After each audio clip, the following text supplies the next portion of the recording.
Good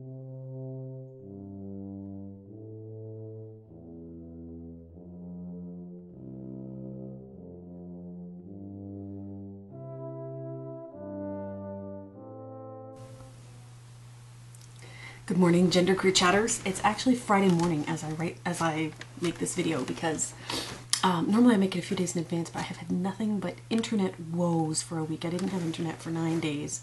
Well, stable internet. I was like tethered off an iPhone and I couldn't even watch YouTube. So don't even get me started. Been a crazy week, technologically misspent week. Anyway, here I am today, fresh, and internet's working. Sun is rising, etc. Life's good. This week's topic is educating others. Do you find yourself being the token genderqueer person in a group and having to explain gender to people on a regular basis? How do you handle it? Does it ever get tiring? Yes, I think I am the token genderqueer everywhere I go. I think because I look female and I'm of a certain age, I think people just presume that I'm female, and I'm not, I was just, actually what I did when my internet was down this past week was I spent a lot of time scanning old photos from the 80s and the 90s. Finally, when I did get internet, I uploaded them all on Facebook, and people are going ballistic. And I'm looking at all these phases I went through in my life. And in my 20s, I was very dykey. I mean, in my 20s, I had a shaved head, and, I wore predominantly men's clothes. Like, to work, I looked, I think a lot of people thought I was going through a phase, or and maybe I was, because I mean, I don't look like that now. I like that look though. I probably should look like that. I'm just not into fashion. I don't care anymore, I guess, is what it boiled down to. Back then I was always into a look, a certain look. These days I couldn't possibly care less what things look like. It's about how things feel or how things are that are important to me.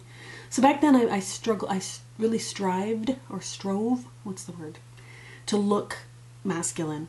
And I think people, and I've always had a very aggressive personality, like a really in-your-face personality. So people didn't question it. They just figured I was, oh, Jo's off on her thing again. And I didn't really have to explain it now, because back then it was about a look, not about who I was.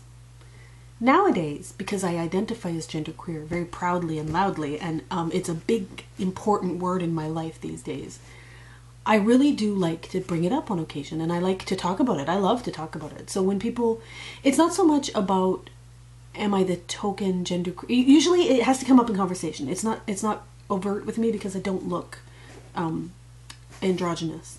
So it usually comes up in conversation, and a lot of times what it has to do with is people ask, a lot of people know better than to ask me, but when in conversation with someone who I don't know very well, usually the presumption occurs that I'm married to a man, that I have children, or that I do things that are typically considered female, i.e. attend baby showers, or participate in the gender binary, or like fashion, or I can't even, whatever stereotype you want to throw there.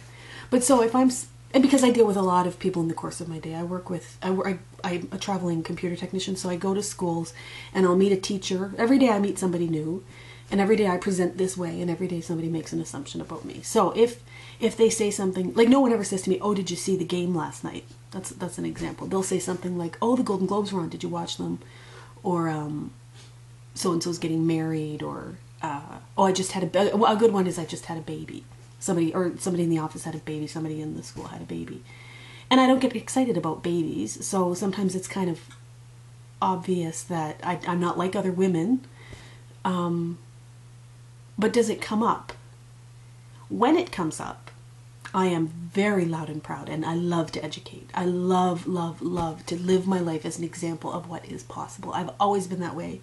So I think to be a token is fine by me. And I wish it came up more often, and I wish I could explain it more often, especially to kids, because I do encounter teenagers quite a bit, like in the high schools and stuff. But I wish I had, when I was a teenage girl, someone like me was around to inspire me.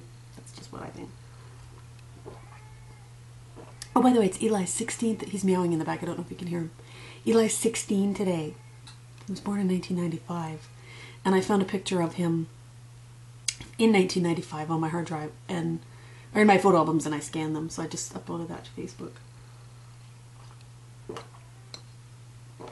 Do I ever get tired of being... No, I never get tired of educating people. Never, never, never, never. I love teaching. It turns out I love teaching a lot more than I ever thought I did. I taught a quilting class back in November. It's the first time I'd ever taught anything in a classroom setting, as in a lecture situation where I had to, present information up at the front of a room. And I loved every minute of it. And I didn't know I was good at it. And it was funny because after the fact, I remember telling people, I had no idea I could teach. And they're like, what? How could you not know? We all knew. And I said, because I've never taught. I mean, I teach, but what they told me, and I didn't realize, is I teach every day through example, through my words, through... I have a very calm way about me. So when I'm telling, especially when I'm explaining computer concepts to somebody who doesn't know better, I'm always kind of deferential, and I always say things, well, I don't know how to change oil in my car, so don't worry about it. This is not, you have to learn this stuff. It shouldn't be intuitive, or it's, you don't need to feel bad about it because you don't know it without ever having been taught it. I'm here to teach it to you, so don't worry. And that tends to calm people down, and I do know that that's a technique that I use kind of instinctively. I don't set out to be that way. I'm just that way, which apparently makes me a pretty good teacher. And I feel the same way about when I have opportunities to talk about gender fuckery. I really like to just tone it down a notch because it's such an amped up conversation of topic. People think so strongly that the binary is all there is, that to even be introduced to a concept that it's not, usually they'll begin by saying, what? No, what? And then no, it's not like that. Especially because of the way I look. I think I'm not in your face about it as I could be. It's more of a gentle introduction, maybe. But don't get me wrong, I'm not gentle about I am not at all gentle in my way of life. I'm a very, very, very in-your-face person in the way I express myself, very strongly opinionated. And so when it comes up, like there's one guy at work who lives his life, lives and dies by the gender binary. He loves to talk about men and women. He'll use that word multiple times per day. And he'll say things like, he had a bunch of guys over after work one time to watch movies, and I wasn't invited. And he said, well, it was just the guys. And as a result, whenever I use the word guys, I use that to describe myself. I'll say, well, the guys at work, like us at work, or I try and use terminology to include me, even though it rattles people. It certainly does rattle people. Let me take another peek at the topic. Explain gender to people.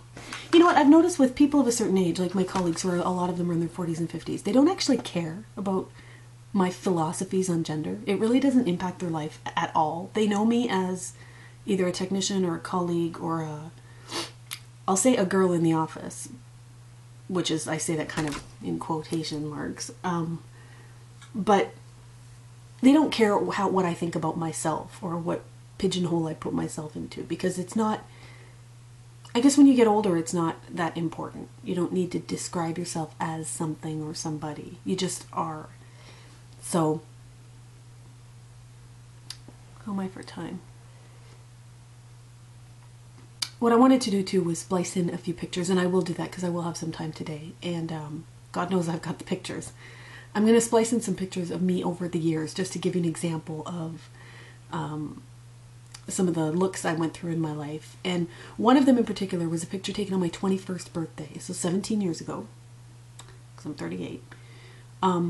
My sister and I went to Boston, and we went swimming in like this, I don't know if it was like the filthy ocean or what it was, but it was a really ghetto beach. Anyway, it's a picture of me in a hot pink bathing suit, and I'm standing with my arms outstretched, and I have big hairy armpits and a shaved head, and it's a very funny picture, and I just came across it recently.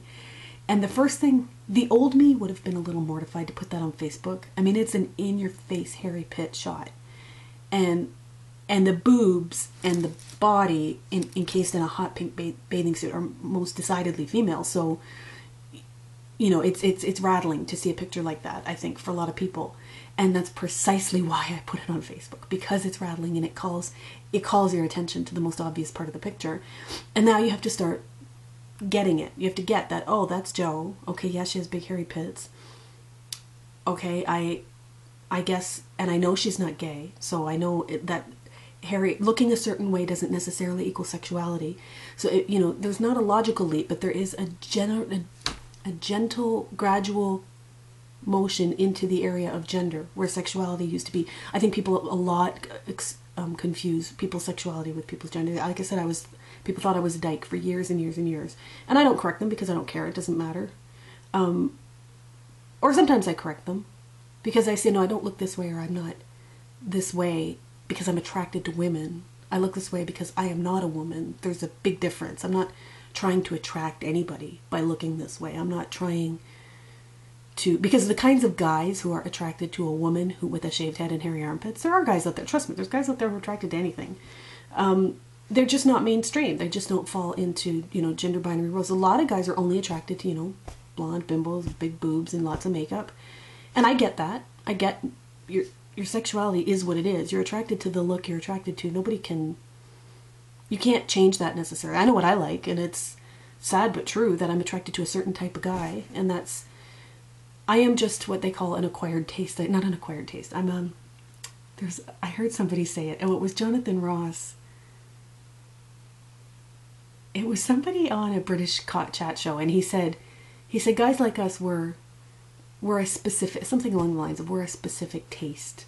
And that's what I am. I'm just a specific taste. And I have to laugh because I'm okay with that. I don't need the world to think I'm pretty or gorgeous or sexually attractive or anything like that to feel good about myself. I don't. I also don't need to put on some sort of body fit to, some sort of harsh masculine look to make people think whatever they're going to think. I don't necessarily feel good about myself when I look that way. I do. Actually, I do feel good when I have a shaved head and a suit on. I do feel good about that. But I also feel sometimes like people are staring. Like it is a way of getting noticed. And I'm much more kind of in the background these days. I don't really care to be noticed for the way I look. I like to be noticed for other reasons. Okay, I'm going to splice in some pictures, have fun with the slideshow, just some random weird stuff, just because I came across, I've had a lot of strange looks in my life, yes I have, and yeah, I just cracked the 1,000 tagged photos mark of my own photos on Facebook, and everyone was like, you're a media whore, and I said, I know, whatever. I'm almost 40 years old, and it's a lifetime of photos, so it's only something like 30 photos a year, really, if you break it down that way, and they do span my whole lifetime, so enjoy the show. Thanks, and see you next week.